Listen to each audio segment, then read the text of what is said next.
ये भोलानाथ सरकार शिशि ठाकुर पाखर सी बयस बहुत बड़ एवं ठाकुर परम भक्त मध्य दिनकर घटना भोलानाथ सहित जड़े गुरु भाईर भीषण झगड़ा है जितेबले भीषण झगड़ा है यही झगड़ा समय रे भोलानाथ निजे बाड़ी धरी माने पिटिवाई से गुरु भाई को दौड़े जितेबले भोलानाथ पिटिवाई से बाड़ी धरी दौड़े ये दौड़ा समय रे सीधा दौड़ी दौड़ी जाई सीधा जा पहुँचले ठाकुर पाखे से गुरु भाई जनक जा जितेबले पहुँचले सी कहले जे दादा मते भोलानाथ बाड़ी धरिक पिटिवाई दौड़ाऊँ ठाकुर चुप हो रहीगले किसी डेरी परे किसी गुरु भाई को कहले जाओ भोलानाथ दा को डाकिक आण भोलानाथ होती ठाकुर पाखर बयस बहुत बड़ जितेबले सी आसिले ठाकुर पाखक ठाकुर पाखे आसी जितेबले बसिले प्रणाम कला परे शिशि ठाकुर अश्रु झर माने झलझल होता है आखि से समय ठाकुर कहते जे भोलानाथ दा तुम्हें बयस मो थार बहुत बड़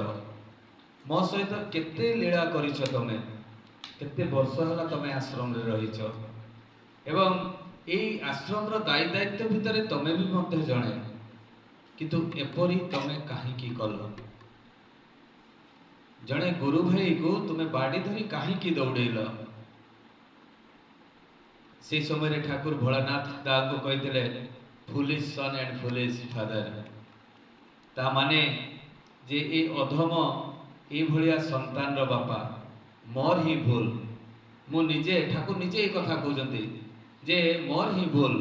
मु मोर संतान को ठीक भाव में तैयारी करि पारिले नाही भोलानाथ आश्चर्य ही आखिर लुह गड़ीगला बोले ठाकुर मु तो भूल कली आपण कहीं दोषी हेबे ठाकुर कहते तुम्हें जिते सब आश्रम रे रहीच कहीं विश्व ब्रह्मांड जिते समस्ते अच्छा समस्त को ईश्वर भगवान एवं इष्ट पथरे चलबार मो चेष्टा करुच्ची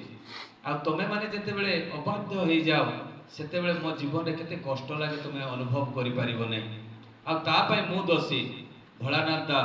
तमें मत गालरे गोटे विराट चापुड़ा मार कान मोड़ीकिना मत चापुड़ा मार भोलानाथ दा आखिर अश्रु झरीगला एवं सी कहते ठाकुर मु आपन को किपरि पिटिबी ना आपन मत पिटिबा पड़ो मुझेतु मुहर कथाटा बाहरी जाइए मु फेरे नेबी नहीं आपन पिटिबे ही पिटिबे बारंबार भोलानाथ दा मना कर ठाकुर मु आपन को केमिति हाथ लगेबी किंतु विधिरत विधान करने पड़ो बहुत डेरी गला परे समस्ते स्तब्ध हो बसी था कहारी मुहर गोटे उत्तर बाहर न थाए तार समाधान बाट पाऊना ठाकुर भी स्तब्ध हो बसते किछि डेरी परे भोलानाथ दा निजे हाथ धोई पकेले कहीं सदाचार तो मेंटेन करने पड़ो ठाकुर को स्पर्श करने एवं ठाकुर कही कथा तो पालन करने पड़ो हाथ धोइले सदाचार मेंटेन कले हाथ पोछिले एवं ठाकुर को मुंड को आउंसीबा आरंभ कले एमती आउंसी आउंसी ए कान दे गाल को पूरा ताको कुलुकुते देले माने आउंसी देले एवं आउंसी दे पिठी दे हाथटा को ठाकुर पाखरे पाद गुड़ाक धरिक क्षमा प्रार्थना कले ठाकुर मोर भूल एभली आउ केबे हेबोनी ताहले चिंता करतु ठाकुर ये जो लीला कले ये लीला भितर आमे समस्ते गोटे जिनिस बुझीबार आवश्यकता रही आम भितर जितेबाला कौन प्रकार डिस्प्यूट हुए ठाकुर जे केते कष्ट पाते भितर केते जे जंत्रणा आसे सेटा आमे अनुभव करि पारुना कहीं आमे भाबु सब बेले जे ठाकुर होचंती फोटो भितर अछंती जदि आमे जीवंत भाबतु ताले आम भितर थिबा जेते भी जहा होना कहीं आमे ताको धीरे धीरे धीरे धीरे आमे समाधान करने पे चेष्टा करवा जहाँ भी हो यही समाधान भितर ये जो परेश दादा निगम दादा मैंने सब जाइए जो से दिन सत्संग जो आलोचना कले से आलोचनार बहुत आनंद लगिला जे महुलिया सत्संग मंदिर केते जे पुराणा गुरु भाई मानकर श्रमदान अच्छी जो माने निजे इटा पुड़ी निजे इटा बोही निजे सीमेंट बोही बाली बोही गात खोली मंदिरटा निज हाथ में गढ़ी एवं कादवाणी गंभारिया ब्राह्मण बस ये लोक मैंने जिते सब परिवार सब थिले बहुत असंख्य परिवार थे आज से माने सत्संग सहित जड़ित नहांती किंतु दिने ना दिने से तो आसबे तो यही मानक द्वारा ये मंदिरटी तैयारी होता श्रमदान बहुत संख्यार से माने थिले किंतु जा हो पुनर्बार तार बोर्ड बाहरिबा जमीर पट्टा सबमिट हेबा एवं आचार्य देवଙ୍କର आशीर्वाद से प्राप्त हेबा एवं यहाँ पर सीट्रे जहाँ जहाँ कार्यक्रम आशीर्वाद देवा आचार्य देव यहाँ तो अंगे लिभेइछंती परेश दा बहुत आनंद लगिला जहाँ भी हो कमला दा भी आज आछंती एठी जो माने सत्संग जोठारे होउथाय सेठारे ठाकुर स्वयं निजे उपस्थित थांती। आई जो सत्संग आयोजन करिबा बा सत्संग दान करिबा आ सत्संग रे उपस्थित रहिबा तांकर दया नहेले हुए नहीं। आमे माने सत चेष्टा कले मध्य जदि सत्संग करिबा भाबुथिबा जे पर्यंत तांको प्रति पूर्ण विश्वास समर्पित मनोभाव न जागृत होइछि निज भितरे से पर्यंत संभव होई पारे ना। आज आमर इष्टप्राण जो नवीन भाई जो भाव प्रत्येक मासरे चिराचरित भाव दीर्घ दिन है मु देखी आसुची प्रत्येक मासरे सत्संग आयोजन करिबा ये होछि महापुण्य कथा एवं ये जो आयोजन करिवाटा भी होछि तांकर निजस्व नुह जोटे कि तांकर स्वर्गत पिता कर कर्मफल जोटा कि से कर्मफलटा आज तांको परिवार उपभोग करुछंती। से स्थूल भाव में उपस्थित न थाई पारंती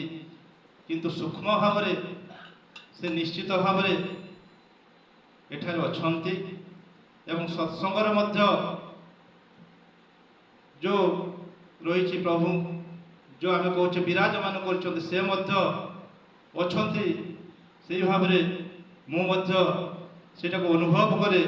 प्रत्येक मुहूर्त प्रभु जोटी था भक्त सत्संग बिना रही पारे ना। आमे माने जो कहूथिले परेश दा निगमादा जो आश्रम जाइथिले महलडिया कथा जो कहउछंती ये जो जिनसटा भक्तर जते बेले आकुल प्रार्थना आकुल व्याकुल होई उठे एवं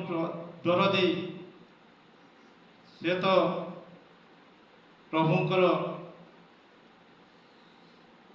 तमने अंतरर कथा वेदनार कथा से तो भावग्राही प्रत्येक जिनसटा जानी पारंती एवं सही आकार ही आम मान ठारे ता मंजूर हो उठी थाए एवं से जिनसटा आसे केते बेले आम मान भितर से मानिबा जिनसटा जते बेले गजई उठे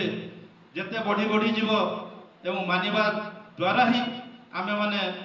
आमर जो उद्देश्य आमे प्रभु को नहीं चलीछे ता वास्तवायित हो उठे।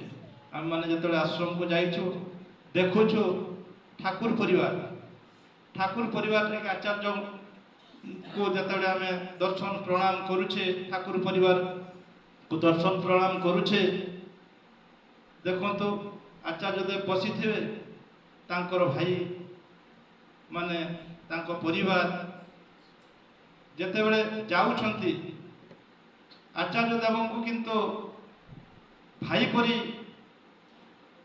तो सम्मान मानिबाटा निश्चित अच्छी किंतु जपरी साधारण भक्त जपरी तांको सम्मान सहकार मानिबा जिनसटा जमती हेउछि तांको भितरे भी सेही जिनसटा तमने किपरि भाव रे से लीला करी चलीछंती सेठी से गले ही ता अनुभव करा जाई पारे। आमे माने जते बेले देखंतु आचार्य देव मध्य जो भक्त माने जाई कि विभिन्न कथा आदान भाव आदान प्रदान करुथांती से मध्य समस्त को से छोट हूँ कि बड़ हूँ समस्त को कि भालो अच्छी ओ कि नाम धरिकी अमुकदा समुकदा ये प्रकार कहती किंतु केते बेले भी ताको भितरे साधारण नाम धरिकी आमे जो आमे भल पाइबा नहीं कि डाकुछु किंतु से भल पाइबा डाकोटा किंतु ताको मुखरु इटा अलगा प्रकार किंतु से जिनसटा आम मान भितरे भी आमे माने सेटा को शिखिबा दरकार जानिबा दरकार एवं सही भाव रे निजको नियंत्रित करबा दरकार हेले जाइकरी आम সেই যে প্রভুঙ্কর ধরাটা সার্থক হয়ে উঠে। আমি মানে যেতবে যাচ্ছু দেখুছু আচার্যদেব ଆମମାନଙ୍କୁ ବିଧି ବିଧାନ ନୀତି ନିୟମ ବିଭିନ୍ନ ପ୍ରକାର କଥା ଆଲୋଚନା ହେଉଛି ଏବଂ ସେଇ ଯେଉଁ ବିଧି ବିଧାନ ନୀତି ନିୟମ ଯାହା ଜାଣୁଛେ ଅବଗତ ହେଉଛେ ତାହାକୁ କିନ୍ତୁ ନିଜର ଚଳଣି ମଧ୍ୟରେ କିପରି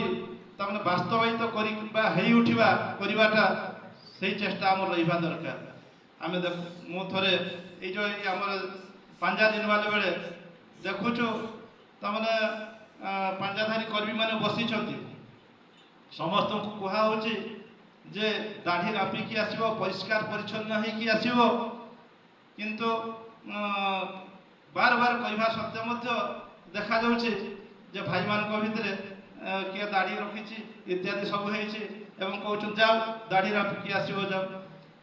ସିପାହୀଦା ଯେତେବେଳେ ଜଣକୁ ଧରେଇ ଦେଉଛନ୍ତି ଏଇ ତ ଦାଢ଼ି ଅଛି କହିକି ଯା ଯା ଯା ଦାଢ଼ି ରାମ୍ପିକି ଆସିବ, ଯାହା ରଖିଦେଲେ ପାଞ୍ଜା ତାଙ୍କର, କହିଲେ ଯା ଦାଢ଼ି ରାମ୍ପିକି ଆସିବ। ଆକ୍ଚୁଆଲି ତାମାନେ ଯେଉଁ ଜିନିଷଟା ନିର୍ଦ୍ଦେଶ ଯେଉଁଟା ଆସୁଛି ଆମମାନଙ୍କ ପ୍ରତି ସେଟାକୁ ଯଦି ଆମେମାନେ ପାଳନ କରିବା ନାହିଁ ତାହେଲେ ଆମେ ତାମାନେ ଆମ ଧରାଟା ଠିକ୍ ହେବ ନାହିଁ। ସେ ବାଧ୍ୟବାଧକତା ଜୋର ଜବରଦସ୍ତ କରିକି କହୁଛନ୍ତି ଏବଂ କାହିଁକି କହୁଛନ୍ତି ତାର ଆଢ଼ୁଆଳରେ କିନ୍ତୁ ଅନେକ ରହସ୍ୟ ଥାଏ। ତେଣୁ ଆମମାନଙ୍କୁ ସାଧାରଣ ଭାବରେ ଭାବିଲେ ସେ ସାଧାରଣ ଭାବରେ ଆମେ ଜାଣିପାରିବା। ଯଦି ଆମେମାନେ ଜାଣିବା ଆମ ନିଜସ୍ୱ ଯେଉଁ ଭାବରେ ଯେ ଭାବରେ ତାଙ୍କୁ ଭଲ ପାଇଛି ଆକ୍ଚୁଆଲି ସେହି ପ୍ରକାର ଆନନ୍ଦ ସେ ପାଇଛି ଏବଂ ସେହି ପ୍ରକାର ତାଙ୍କୁ ପ୍ରଭୁଙ୍କୁ ନେଇ ନିଜର ପରିବାର ଭିତରେ ଏ ଯେଉଁ ଆଜି ଭଜନ ବୋଲୁଥିଲେ ଛୋଟ ଛୁଆମାନେ, ଆଚାର୍ଯ୍ୟଦେବ କହୁଛନ୍ତି, ଠାକୁର ପରିବାର କହୁଛନ୍ତି ଯେ ଆପଣମାନେ କର୍ମୀ କର୍ମୀ ହେଇ ବୋଲିକି ଆପଣ ବଡ଼ ହେଇଗଲେ ନାହିଁ। ଠାକୁର ଆଚାର୍ଯ୍ୟଦେବ ଠାକୁର ପରିବାର ଅବିନ୍ଦା ଯାହାକୁ ଯେ ଭାବରେ ଦାୟିତ୍ୱ ଦେଉଛନ୍ତି ସେ ଯେଉଁ ଦାୟିତ୍ୱଟା କର୍ତ୍ତବ୍ୟ ଯେଉଁ ସମ୍ପାଦନା କରୁଛନ୍ତି ଆମେ ଯେତେ ଉଚ୍ଚ ପଦରେ ହେଇଥିଲେ ମଧ୍ୟ ତାଙ୍କୁ ସମ୍ମାନ ଦେଇକି ତାଙ୍କୁ ନେଇକିରି ଚାଲିବା, ସେଇ ଭିତରେ ଠାକୁର ଖୁସି ହେବେ ଏବଂ ସେଇଟା ହିଁ ଆଚାର୍ଯ୍ୟ ପରିବାର ବାର ବାର ଠକୁର ଦେଉଛନ୍ତି ସମସ୍ତଙ୍କୁ। ମୁଁ ବହୁତ ଜାଣିଛି କହିଲେ କିଛି ନାହିଁ, କିଛି ଜାଣିନାହିଁ ମୂର୍ଖ ଏମିତି ଯଦି ତାଙ୍କୁ ଭଲ ପାଇବେ ନା ଦେଖିବେ ସେ ଆପଣାର ହେଇକିରି ପ୍ରତ୍ୟେକ ଜିନିଷଟାକୁ ସେ କିପରି ଆମର ନିୟନ୍ତ୍ରିତ କରି ଚାଲିଛନ୍ତି। ତେଣୁ ଯେଉଁଟା କୁହାଯାଏ ଦେଓଘର ଚାର୍ଜ ସେଣ୍ଟର, ସେଠି ଗଲେ ପ୍ରତ୍ୟେକ ଜିନିଷଟା ଯେ ଯେଉଁ ରିପୋ ଗୁଡ଼ିକ ଦମନ ହେଇଥାଏ। ଯାଉ ଆଉ ପରେ ସେଟା କହିବେ ତାଙ୍କର ଯେଉଁ ମହୁଲିଆ ସତ୍ସଙ୍ଗ ମନ୍ଦିର ଯେଉଁ ଭାବରେ କୋର୍ଟ ନେଇକି ଆଶୀର୍ବାଦ ନେଇକି ଆସିଛନ୍ତି ସେ ବାବଦରେ ସମସ୍ତେ ଅବଗତ ନିଶ୍ଚିତ ହେବା ଦରକାର। କାରଣ ଯାହାକୁ କେନ୍ଦ୍ର କରି ଆମ୍ଭେମାନେ ଏହି ପରିବେଶ ପ୍ରଭୁଙ୍କୁ ନେଇ ଆନନ୍ଦ ପାଇବ, ତେଣୁ ତାଙ୍କ ମୁଖରୁ ଆମେ ଶୁଣିବା। ସର୍ବଶେଷରେ ପୁନରାୟ ସମସ୍ତଙ୍କର ପଞ୍ଚ ମହାଜୀବନ ଯେପରି ସରସ ସୁନ୍ଦର ମଧୁମୟ ହୋଇ ଉଠୁ, ଏହା ହିଁ ପ୍ରାର୍ଥନାର। ସତ୍ସଙ୍ଗ ପାଉଛୁ ଇ ନଈ ନ ବୁଝୁ ଏହା ଇଏ କ'ଣ ହେଇ କହିଲେ ପିତାଙ୍କର ସୁପୁତ୍ର ହେଇପାରିଛନ୍ତି ବୋଲି ସେତେ ପିତାଙ୍କର ଯେ କର୍ମ ସୁକର୍ମ ଥିଲା ସେ କର୍ମଟାକୁ ବଜାଇ ରଖିଛନ୍ତି। এই জাতীয় সুপুত্র কুହାଯାଏ। আমি ତାକୁ ଯଦି ବଜାଇ ରଖିବା ତାହେଲେ ଆମେ ମନ ଶାନ୍ତି ଆସିବ ନାହିଁ। ତେଣୁ ହୁଏତ ସେ ରହିଯିବ କ'ଣ ଅଧରା ରହିଯାଇଛି, ତେଣୁ ସେଇଟାକୁ ପରିପୂର୍ଣ୍ଣ କରିବା ପାଇଁ ହୁଏତ ପ୍ରଭୁଙ୍କର ସେ ସବୁବେଳେ କର୍ମ ଠିକ୍ ଭାବରେ କରି ଆସୁଛନ୍ତି ଆଉ କରୁଥିବେ ମଧ୍ୟ। ଯାହା ବି ଅଛି ନିଷ୍ଠ ସେ ଅଟୋମେଟିକ୍ ନିଷ୍ଠ ଖଣ୍ଡନ ହେବ। ତେଣୁକୁ ଚାଲିଛି ନିରନ୍ତର ଭାବରେ ଚାଲିଛି ଆଉ ନିରନ୍ତର କରୁଥିବା ଦରକାର ଏଇ ସତ୍ସଙ୍ଗଟାକୁ। ତେଣୁ କ'ଣ କରେ ଯେ ଯେଉଁ ମହଲିଆ କଥା ସେଦିନ ମୁଁ କହିଥିଲି ବର୍ଷ ମହଲିଆ କଥା, ଯାହାକୁ ଆଉ କ'ଣ କହିବି, ଯାହା ମୋର ସେଦିନ ଗୋଟେ କ'ଣ ଗୋଟେ ହେଲା ଯେ ମୁଁ ତ କହିଲି ମୋ ସନ୍ଧ୍ୟା ଆସିକି ଯଦି ଦେଖେଇ ଦେଲେ ସେ ଚିଠା ତାକୁ ଏଇଟା ମୁଁ ଆଜି କରେଇଲି ତା କ'ଣଟା କଲେ ମୁଁ ତ କହିଲି ତେଣୁ ଆମକୁ ଟିକେ ତାର ବତେଇ ଦେଉ ସେଠୁ ମୋର ପୂର୍ଣ୍ଣ ବିଷୟ ନାହିଁ ଜାଣିଛି ଆମେ ଆଜି କରିକି ଯିବୁ, ଏଇଟା ମୋର ବିଷୟ। କାହିଁକି ମୁଁ ଯେଉଁ ମୋର ବ୍ୟକ୍ତିଗତ କଥା ମୁଁ ବୁଝି ଯେଉଁ କ୍ଷେତ୍ରରେ ମୁଁ ସବୁ ହାତ ଦେଇଛି ଆସି ମୁଁ ସେ ସାକ୍ସେସ୍ ହେଇଛି। ଆସେ ନ ଯାଉ ସାକ୍ଷୀ ଆସିଥାଉ ନିଗମତା କହିଥିଲେ ନା ଆଉ ଥରେ ଆସିବୁ ଗୋଲ କହିଛ ତ ଆର ଥର କରିବୁ ଆଜି କର ନା ମୁଁ କହିଲି ଆଜ୍ଞା ଆଜି ଆସିଛୁ ନା ଚାଲୁ ଯିବା, ତାଙ୍କୁ ନେଇକି ତାଙ୍କୁ ଗଲି ବିଶ୍ୱାସ କରୁ ନେଇକି ଗଲି ତାଙ୍କୁ ଆଉ କାମଟା ହେଲା। ଆଉ ବିଶେଷ କରି କହୁନି ଯେ ଆଜି ମାନେ ହୁଏତ ବହୁତ ଥର ମୁଁ କହିବା ଚାହେଁ ଏ ନଈ ନଈ ଯେଉଁ ସତ୍ସଙ୍ଗ ବାବାଙ୍କର ସାଧ ଉପରେ ଖେସନ ପ୍ରତ୍ୟେକ ଥର କହନ୍ତି ଯେ ଲକ୍ଷ୍ମଣ ଭାଇ କହିବେ ନିମା ହେଇ କହିବେ କୋଳ ଭାଇ କହିବେ ମୋର ଆଶା ଦେଖୁନ ଆଜ୍ଞା ମୁଁ ଆଜି ଆଶ୍ରମ ମାଡ଼ିଛି ମାନେ କାହା ପାଇଁ ଏଇ ନାନ୍ଦା ଏବଂ ଶର୍ମାତା ପାଇଁ। ଆପଣ ଜାଣିଥିବେ ମୁଁ ଆଶ୍ରମ ଆଜି ମାଡ଼ିଛି ମାନେ ତାଙ୍କ ପାଇଁ। ଯେତେବେଳେ ମୋ ପୁଅ 6 କ୍ଲାସରେ ପଢ଼ୁଥିଲା, ଝିଅ ବଡ଼ ଝିଅ 5 କ୍ଲାସରେ ପଢ଼ୁଥିଲା, ସାନ ଝିଅ 4 କ୍ଲାସରେ ପଢ଼ୁଥିଲା, ଦୀକ୍ଷା ଏଇମାନେ ଦେଇଥିଲେ। ଏଇ ନାନ୍ଦା ଆଉ ଶର୍ମାତା ଯାଇକି ଦୀକ୍ଷା ଦେଇଥିଲେ। ସତ୍ସଙ୍ଗ ରୀତିମତ ଚାଲିଥିଲା ଆମ ଗାଁରେ। ଆମ ଯାଉଥିଲେ ଏମିତିକି ଆମ ଘରେ ରାତିକୁ ରହି ବି ଯାଉଥିଲେ। ଶର୍ମାତା ରହୁଥିଲେ, ନାନ୍ଦା ତ ସେଠି ରହୁଥିଲେ ରହିଥିଲେ। ମୁଁ ସେଟା ମନେ ମନେ ଚିନ୍ତା କରେ ଯେତେ ପ୍ରଥମ ଆମେ ଆଶ୍ରମ ଯାଇଛୁ ହୁଏତ ଟିକେ ସମୟ ଲାଗିବ କହିବି ଆଶ୍ରମ ଯାଇଥାଉ ମୋ ପୁଅ କ୍ଲାସ୍ 6ରେ ପଢ଼ୁଥାଏ ନାନ୍ଦା ତାକୁ ଏତେ ଭଲ ପାଉଥିଲେ ତାକୁ ଭଜନ ଗା କରୁଥିଲେ ତା କଥା ଟିକେ ଅଟକି ଥିଲା ତା ଭଜନ ଭଜନ ଗା କରୁଥିଲେ ପ୍ରତ୍ୟେକ ସତ୍ସଙ୍ଗରେ। ଏବଂ ଯେତେବେଳେ ଆମେ ଗଲୁ ଆଶ୍ରମକୁ ମୁଁ ଯେତେବେଳେ କିଏ ପିନ୍ଧାଇବା ଜାଣିନାହିଁ କେତେ ମାନେ ଏଇଟା ହାରାରି କେତେ ମସିହା କଥା ମାନେ 2000 ଆଗରୁ 2000 ଆଗରୁ এইଭଳିଆ କଥା 2000 ଆଗରୁ ଆମେ ଯାଇଥିଲୁ। ସେ ବିନା ଗାଁକୁ ନେଇଥିଲେ ପୁଅକୁ ସେଠି ତାଙ୍କୁ ନାମ କରା କରେ ସେଇଠି ନାମ କରା କରେ ତାଙ୍କ ସାମ୍ନାରେ ତୁ ନାମ କର ନାମ କର ନାମ ଥାନ୍ତି ବୁଝା ସେ ନାମ କରା କରନ୍ତି। ଇଏ ଆମର ଏଇ ଗିରିରାମଙ୍କ ପୁଅ ଏମିତି ଗୋରା ସେ ପରିଚୟ ଦେଲେ ତା ଭାଇ ଭଉଣୀ 3 ଜଣ ଆସିଛନ୍ତି ବାପା ମା ତ ଅଛନ୍ତି ବି ଯାହା ସେଇ ଦିନଟା ମୁଁ କହିଲି ଆଶ୍ରମ ତାଙ୍କ ପାଇଁ ଆଶ୍ରମ ଆସିଥିଲି। ଆଜି ସେଇ ନାନ୍ଦା ଆଉ ଶର୍ମାତାଙ୍କ ପୁଅ ମୁଁ ଆଜି ଯାହା ହଉ ମୁଁ ନିଜକୁ ନିଜେ ମୁଁ ଚିନ୍ତା କରୁଛି ଯାହା ହଉ ତାଙ୍କ ଦ୍ୱାରା ମୁଁ ହୁଏତ ଯିଏ ଯାହା ହଉ ଚିନ୍ତା କରେ କାହିଁକି ଯାହା ମୋର ଯେଉଁ ଅଭାବ ଥାଏ କି ମୁଁ ଗୋଟେ କରି କରାଉ ଥାଏ ମୁଁ ହିଁ ମୋ ବି ଅନ୍ୟ ଗତି ନାହିଁ ବିଶ୍ୱାସ କର ଆଜ୍ଞା। ତ ସେଇ ଥିଲାବେଳେ ଆଜି ଯାହା ଟିକେ ମୁଁ ମଧ୍ୟ ମୋ ପରିବାର ପୁଅ ଝିଅ ଟିକେ ତିଆରି ହେଇଛନ୍ତି କାହିଁକି ପୁରୁଣା ଘାଟି ଯେତେବେଳେ ସତ୍ସଙ୍ଗ ହେଉଥିଲା ଆମେ ଘର କଲିନି ସେଇମାନେ ହିଁ ମୋତେ ସବୁ ଆୟୋଜନ କରିଦେଇଥିଲେ ଘର ପ୍ରତିଷ୍ଠା କେତେ କ'ଣ କହିବ ସେମାନେ ସବୁ ପୂଜା ପାଠ ଚଣ୍ଡୀ ପାଠ ଏମାନେ ସବୁ କରିଥିଲେ ମାନେ ସବୁ କରିଥିଲେ ଯାହା ସୁରୁଖୁରୁ ହେଇଥିଲା। ତେଣୁ ସେ ପୁରୁଣା ଘାଟରେ ଯେଉଁ ଘରେ ସତ୍ସଙ୍ଗ ବହୁତ ଦୀକ୍ଷା ଦିଆ ହେଇଥିଲା ସେଇ ଘରେ ସେ ଗାଁରେ ସେଇ ସାରେ ବହୁତ ଦୀକ୍ଷା ସେଇଠି ସେଇ ନାନ୍ଦା ଶର୍ମାତା କହିବେ ଏଇ ସାମାଜିକ ସତ୍ୟାଂଶକା ତୁ ନାନ୍ତି ଗା ଏମିତି ଏଇ ଗାଁରେ 4 5 ବର୍ଷ 7 ବର୍ଷ ଭିତରେ ମାନେ ପୁରା ତାଙ୍କ ଅଭ୍ୟସ୍ତ ହେଇଥିଲେ ସେମାନେ ଆଉ ସେଇଟା ବର୍ତ୍ତମାନ ବଜାଇ ରହିଛି। ତେଣୁ ମୁଁ ନିଜକୁ ମାନେ ଗର୍ବିତ ଅନୁଭବ କରେ ଯାହା ହଉ ଠାକୁରଙ୍କୁ ଭଲ ପାଇବା ରୀତିଙ୍କୁ ଭଲ ପାଇବା ଏଇସବୁ ଭଲ ପାଇଟା ହିଁ ମାନେ ମୂଳ କାରଣ ଏଇଟା ଏଇ ତାର ଫଳଟା ମୁଁ ବର୍ତ୍ତମାନ ପାଉଛି ମୁଁ ନିଜେ ଉପଲବ୍ଧି କରିଛି ମୋର ଏଇଟା ଅନୁଭୂତି ସେଇଟା ହୁଏତ କାହାର ପ୍ରକାର ଅନୁଭୂତି ଥିବ ବର୍ତ୍ତମାନ ମାନେ ଯେତେବେଳେ ଏଇ ଯେଉଁ ଯଶବନ୍ତ ସିଂ ଆଉ ରେଳ ନେଇଥିବା ଯଶବନ୍ତ ସିଂ ଅଛନ୍ତି ଡକ୍ଟର ହୋମିଓପାଥି ଡକ୍ଟର ମୋ ପୁଅକୁ ନେଇକି ସେ ନେଇଥିଲେ। ମୋ ପୁଅକୁ ଯେତେ କ୍ଲାସ୍ 7 8 ହେଲେ high school admission Raipur high school class 8ରେ ପୁଅ ଆପଣ କୋଉଠି ପଢ଼ୁଛନ୍ତି ଏଇଠି ହାଇସ୍କୁଲ ଆଚ୍ଛା ଆମେ ଯିବା ତାକୁ ଯଶବନ୍ତ ମୋର ସାଙ୍ଗ ଯଶବନ୍ତ ତାକୁ ଦେଖେଇବା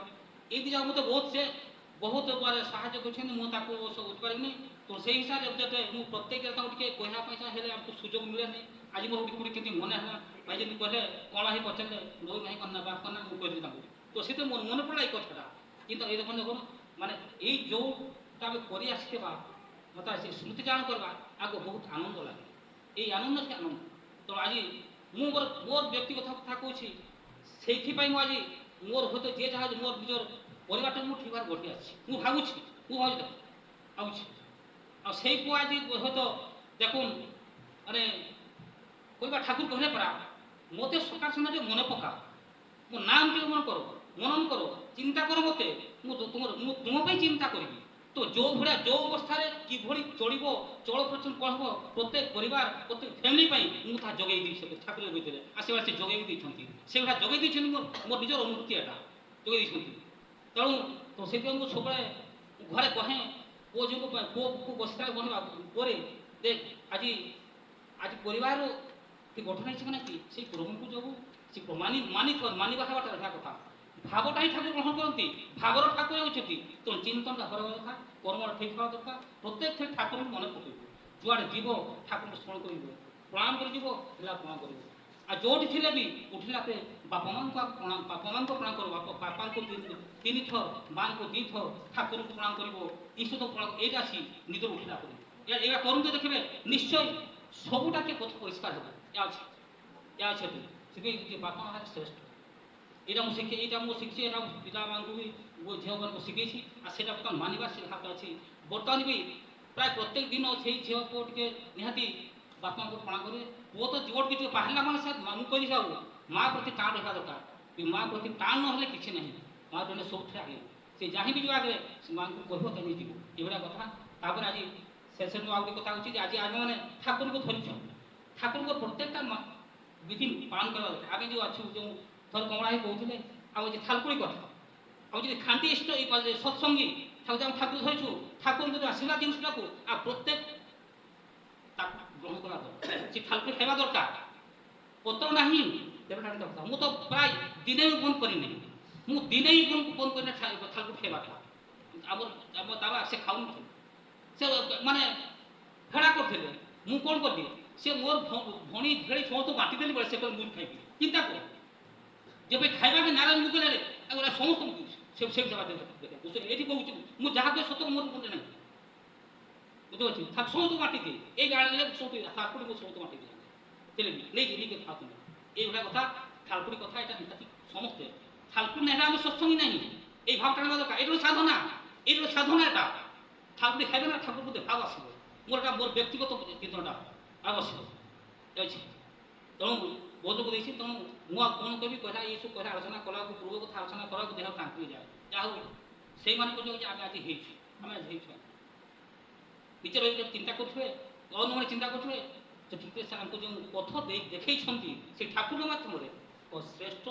ঠাকুর ইষ্টতর শ্রেষ্ঠতম তাଙ୍କୁ ଦେଇ ଆମେ এইভাবে কথা তেণু ମୁଁ ବେଶୀ କହିବିନି এইভাবে କଥା ଆଉ ଯାହା ମୁଁ କହିବା ସମସ୍ତଙ୍କ ଗୋଟେ ଆକୁଳ ପ୍ରାର୍ଥନା ଥିଲା ମୋର କରୁଛି ମୋର ଆକୁଳ ପ୍ରାର୍ଥନା ଥିଲା ଆମର କେମିତି କାମଟା ହେବ ସେ ତାଙ୍କ ସମସ୍ତ ଆକୁଳ ପ୍ରାର୍ଥନା ଯୋଗୁଁ ସେ କାମଟା ହେଇଛି ତଥାପି ମୁଁ ଯେତେବେଳେ ପଇସା ନେଲା ମୁଁ ନିମ ଦଶଟା ଭେଟ ହେଲାନି କଥା ଡିପୋଜିଟ୍ କଲି କି ନି ନା କଲି ବୋଲି ନହେଲେ ମୁଁ ତାକୁ ଆଉ ଭେଟ ହେଲାନି ଆଉ ଭେଟ ହେଲାନି ତାପରେ ବିଭୂତି ଫୋନ କଲା ପଠେଇ ଦେଇଛି ବୋଲି ବିଭୂତି ପଠେଇ ଦେଇଛି ଆଜ୍ଞା 1300 ଟଙ୍କା ପଠେଇଛି ନା ହଁ ମୁଁ କହିଲି ତାପରେ ସେ କଲେ ସେ ପ୍ରଣବେଶ ପାଖକୁ ଫୋନ କଲେ ପ୍ରଣବେଶ ପଠେଇଦେଲା ଜମା କଲେ ଯାହା ତ ହେଲା ଏଇଛି ଯାହା ତ ଯେମିତି ତ ହେଲା ଯେମିତି ହେଇଛି ଏଇଭଳିଆ ହେଲା ତେଣୁ ଯାହା ଏଇଭଳିଆ ଆମେ ସେଟା କେମିତି ବଜେଇ ରଖିବା ଆମର ଅଛି ସମସ୍ତ ଉତ୍ତମରେ ଏଟା ହେବ ସମସ୍ତ ଆଗ୍ରହ ହେବା କଥା ଯେ ମୁଁ ଯାହା କିଛି ସଞ୍ଚୟ କରି କାହା ପାଇଁ କରିବି ଠାକୁରଙ୍କ ପାଇଁ ଯାହା କିଛି ଠାକୁରଙ୍କୁ ଏଇ ମନୋଭାବଟା ଆଣିବା ଦରକାର ଠାକୁର ତାକୁ ସଞ୍ଚୟ କରିବି ଏଇ ଭାବଟା ନହେଲେ ହେବନି କାହିଁକି ମୁଁ ଯେତେବେଳେ ସେ ଥିଲି ସେଥିରୁ ସଞ୍ଚୟ କିଛି ଥିଲା ଯଦି 20,000 ଟଙ୍କା 20-25 ସଞ୍ଚୟ ଥିଲା ମାନେ ପ୍ରାୟ 10,000 ଦେଇଛି 5,000 ଦେଇନି ଆରି ଅଛି ମୁଁ ପ୍ରତ୍ୟେକ ମାସ 100-200 ଜମା କରୁଛି ସେଠି ଚନ୍ଦ୍ରକାନ୍ତ ଭାଇ ଆଜ୍ଞା ମୋର 200 ଟଙ୍କା ସେଟା କିଏ ଜମା ମୁଁ କରିଛି ମୁଁ ସବୁ ସେଟା ଆଉ 4,000 ଟଙ୍କା ହେଇଛି ଆଉ ମୋ ବ୍ୟକ୍ତିଗତ ସେଟା ମୁଁ କାହାକୁ ମାଗେନି କାହିଁକି ଗୋଟେ ଆକାଉଣ୍ଟଟା ହେଇଛି ମାନେ ଡୋରମେଟ୍ ହେଇଛି ତା ଥରେ ଡୋରମେଟ୍ ହେଇଗଲେ ଅସୁବିଧା তো সেবা প্রত্যেক এগুলা চিন্তা বর্তমানে 4,000 টাকা করছি আপনার অছি সেটি আর 500 টাকা দেইনি ମୁଁ ସାର୍ ଦେବି ମୁଁ ଗୋଟେ ଅନ୍ୟ ଅଛି ସେଇ ଯେଉଁ ପଇସା ଏପଟ ସେପଟ ଦେଇପାରିବି କାହିଁକି ଦେବା ପାଇଁ ଆମେ ସବୁଆଡ଼େ ଅଛୁ କାହିଁକି ଠାକୁରଙ୍କୁ ଯେ ଦେଇଛି ଠାକୁରଙ୍କୁ ଦେବା ପାଇଁ ମାନିବି ନିକୁଣ୍ଠ ଭାବରେ ଦିଅ ଆଉ କୁଣ୍ଠା ଭାବରେ ହେବନି ଏଠି ଆମର ଅଛି ଏ ଭାବଟା ରହିଛି ମୋ ବି ହେଇଛି ମୁଁ ପୁଅମାନଙ୍କୁ ସେଭଳିଆ ଶିଖେଇଛି ଆଉ ସେଭଳିଆ ଦେବ ସେଇଭଳିଆ ମୁଁ କହିପାରା ମୁଁ ଯେତେବେଳେ ଆଶ୍ରମ ବାହାରିବାକୁ ମୁଁ ନ କହିଲେ ତୁମେ କହିବ ବାପା ଆଶ୍ରମ ଯାଉଛ ଆମ କିଛି ଦିଆ ଆସିବ এইটা ঠাকুর সে অন্তরে শুনতে সে আর মু যাই যদি কহি নথিব দেবসা ঠিক হব না মু কই ফোন করব মতে ফোন করব মু সব লাগবে দে মু যদি আসল তো মতে ফোন করব বাপা যাউছ তুমি আসল কো কিছু দেব এটা সে জানি গেছে দেয়া নাই এই ভাবটা প্রত্যেক আনিবা দরকার তেণু মাও কলাত বছে আগে গরু সময় হইছে কি নাই এই ভাবটা ଗୋଟେ ভাব ଗୋଟେ জাগ্রত মানে বিহল লাগি ঠাকুরଙ୍କ পাখ কইবা পই মানে জল লাগি যায় এ আত্মরা লাগে সেতেবেলে তো এই ভাবটা আনিবা দরকার আমি তাঙ্কু পই আজি আমি কাহা পই আজি হিছু আজি এই যে আটিকে চল প্রচল হଉଛି যাহা বি পরিচয় কাহা পাই আমি কোন নিমিত্ত মাত্র সেই সর্বমূলর কারণ ছিল সেই সর্বমূলর কারণ যে এই ভাবটা প্রত্যেক আনলে যাই আমি ঠিকভাবে নিজে পরিচিত সমাজকে পরিচিত সমস্ত পরিচিত আমাকে দেখি অন্যମାନେ ବି অনুপ্রাণিত হবে নহলে অনুপ্রাণিত ହୋଇପାରିବେ ନାହିଁ ଶେଷରେ ସେଇ নবীনন্দ নাগর ব্যক্তি ତାଙ୍କ ପରିବାର ସମାଜ ରାଷ୍ଟ୍ର ଉଦ୍ଦୀପ୍ତ ହେବୁ ସେ ଏଇଭଳିଆ ନିରନ୍ତର ମାନେ ସତ୍ସଙ୍ଗ କରୁଥାଉ ଆମେ ଆସିକି ଉପଭୋଗ କରୁଥାଉ এইটা ହିଁ ଆମର ଦରକାର ଆଉ କିଛି ନାହିଁ ସେଥିରେ ଯେଉଁଟା ଆମମାନେ ବିଶେଷ ଭାବରେ ଶାସ୍ତ୍ରରେ ପଢ଼ିକରି ପରିପାଳନ କରିବା ପାଇଁ ଆମେ ଚେଷ୍ଟା କରୁ କିନ୍ତୁ ବାସ୍ତବ ଜୀବନରେ ଠାକୁରଙ୍କର ବିଧାନ ଅନୁସାରେ ସେଟା ଟିକେ ଅଲଗା ପ୍ରକାର ଥାଏ ମୁଁ ବହୁତ ଗୁଡ଼ା ଅନୁଭୂତି କରିଛି ଗୋଟେ ଛୋଟିଆ କଥା କହିବି ଖାଲି ଯେଉଁଟା କମଳା ଭାଇ କହିଲେ ଏ ଦାଢ଼ି କାଟା କଥାଟା ଯେ ବୋଧହୁଏ ଯେଉଁ କର୍ମୀମାନେ ଦାଢ଼ି କାଟିକି ଯାଇନଥିବେ ତାଙ୍କର ମନ ଭିତରେ ଥିବ ବୋଧେ କାହାର ପୁଅର ଜନ୍ମଦିନ ବା ଝିଅର ଜନ୍ମଦିନ ଥିବ ବା କ'ଣ ଥିବ ହୁଏତ ସେଇ ଦୃଷ୍ଟିରୁ ବି କାଟିକରି ଯାଇନଥିବେ, ତେଣୁ ସେ ତ ପୁଅର ଜନ୍ମଦିନଟା କେମିତି କାଟିବ, ପାଞ୍ଝାଟା ଭଲ ନିର୍ମାଣ କଥା ଅଲଗା କଥା, ଇଷ୍ଟ ପରିବାରର କହିବା କଥାଟା ଅଲଗା କଥା। ବୋଧ ହୁଏ ମୁଁ ଭାବୁଛି ଏଇ ଭାବନା ମୋର ବି ଦିନେ ଥିଲା। ମୁଁ କିଛି ତ ମାନେ ନାହିଁ, ପୁଅର ଜନ୍ମଦିନ, ମୋର ଜନ୍ମଦିନ, ଝିଅର ଜନ୍ମଦିନ, ଆଉ ଗୁରୁବାର ଶୁକ୍ରବାର ମାନୁନଥିଲି, ଖାଲି ଗୋଟେ ଶୁକ୍ରବାର ମାନୁଥିଲି ଠାକୁରଙ୍କ ଜନ୍ମଦିନ ହିସାବରେ। ସେଇଦିନ ଦାଢ଼ି ଫାଟି ଚୁଟି ଫୁଟି କାଟୁ ନଥିଲି। କାଳକ୍ରମେ ଯେତେବେଳେ ମୁଁ ଇଷ୍ଟ ପ୍ରସଙ୍ଗ ବହିଟା ପଢ଼ିଲା ବେଳେ ପୂଜ୍ୟବାଦ ଆଚାର୍ଯ୍ୟ ବଡ଼ଦା ପରିଷ୍କାର ଭାବରେ ସେଠି କହିଛନ୍ତି,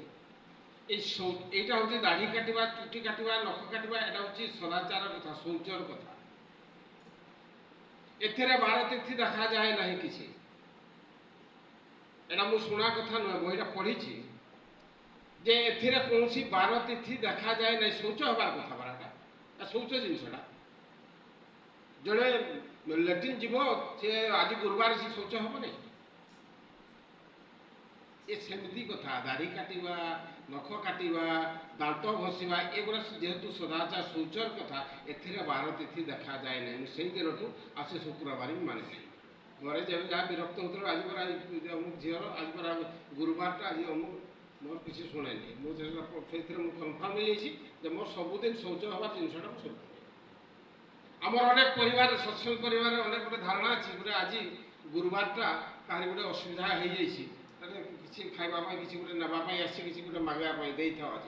ଆଜି ତ ନାହିଁ, ଆମର ଘରେ ସେ ଜିନିଷ ନାହିଁ, ଥିଲେ ବି ଦେବ କାହିଁକି ନା ଆଜି ଗୁରୁବାରଟା ମୁଁ ଦେବି କିନ୍ତୁ। ତେଣୁ ମୋର କହିବା କଥା, ଏଇ ଯେଉଁ ଶାସ୍ତ୍ରରେ ହୁଏତ କେଉଁଠି ଲେଖା ହେଇଥିବ ଗୁରୁବାର ଦିନ କାହାରିକୁ ଦେବ ନାହିଁ,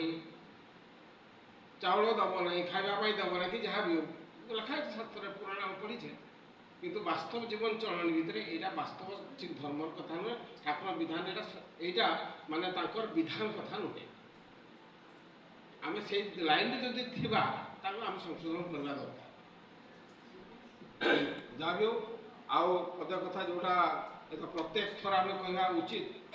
ମୋଲଡା ସତ୍ସଙ୍ଗ କେନ୍ଦ୍ରର କଥା, ସେଦିନ ମଧ୍ୟ ସେଇ କଥା କହୁଥିଲି।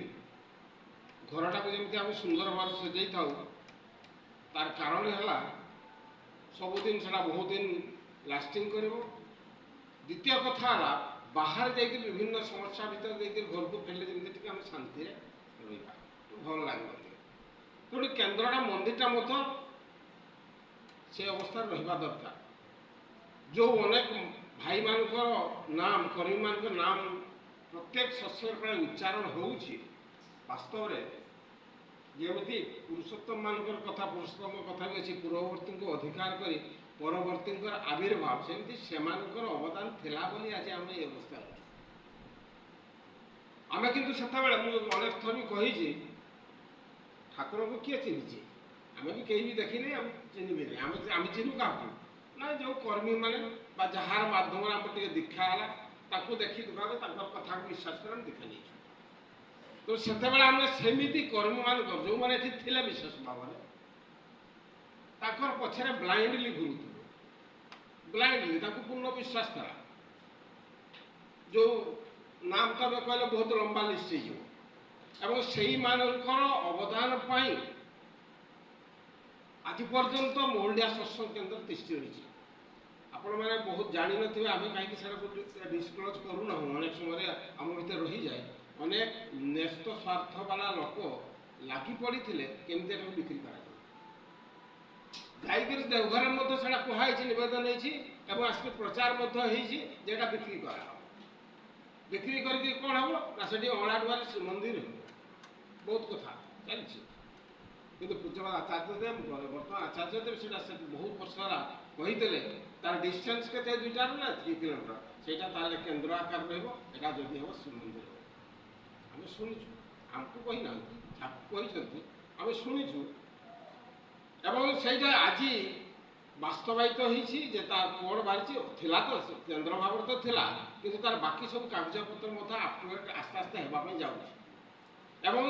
এটা ଯେତେ ସୁନ୍ଦର ଭାବରେ ରହିବ, ବିଶେଷ ଭାବରେ ଏଇ ଅଞ୍ଚଳରେ ପାଖାପାଖି ଯେଉଁ ମା ଭାଇମାନେ, ପୁରୁଣା ସତ୍ସଙ୍ଗମାନେ ଅଛନ୍ତି, ସେମାନେ ତାକୁ ବେଶୀ ଉପଭୋଗ କରିବେ, ଉପଲବ୍ଧି କରିବା ସୁଯୋଗ ପାଇବେ। ତେଣୁ ସମସ୍ତଙ୍କୁ ନିବେଦନ କରିବି, ସେ କେମିତି ଆହୁରି ଆହୁରି ସୁନ୍ଦର ଭାବରେ ରହିବ। ଆମେ ଯେମିତି ଯିବା ପାଇଁ ସବୁବେଳେ ଆଗ୍ରହ ପ୍ରକାଶ ହେବ ଯେ ମୁଁ ଟିକେ ଯାଇକରି କେନ୍ଦ୍ରରେ ବସିକରି କିଛି ସମୟ ଆସନ୍ତି, ଟିକେ ବୁଲି ବୁଲାକରି ଆସନ୍ତି ଏ ମନୋଭାବଟା ଯେମିତି ଆସିବ। ସେଥିପାଇଁ ଆମମାନଙ୍କୁ ଆର୍ଥିକ ଦୃଷ୍ଟିକୋଣ